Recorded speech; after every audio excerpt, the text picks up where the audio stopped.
Hello guys. Ito guys, oh, libre ulam na guys. Ayan oh, ayan oh.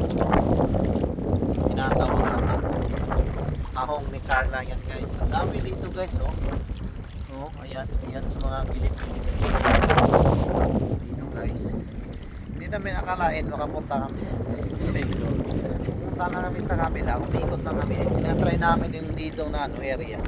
Kasi hindi pa namin na-try. Tapos bigla naman do, parang ano lang, ano tawag dito? Ano na ng fresh air. Tapos nakita namin do kasi ano low tide. Ito, ang dami pala dito. Pag naka low tide, nasa gilid lang, parang naka-riprap lang dito. Oh. Marami na guys.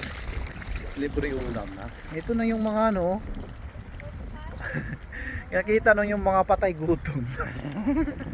Nandyan na yan oh.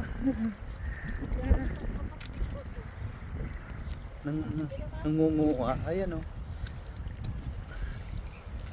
Ayan ang ano dito sa New Zealand guys. Libre ulam. Pag ka tinatamad. Ayan ang ganda na ano guys.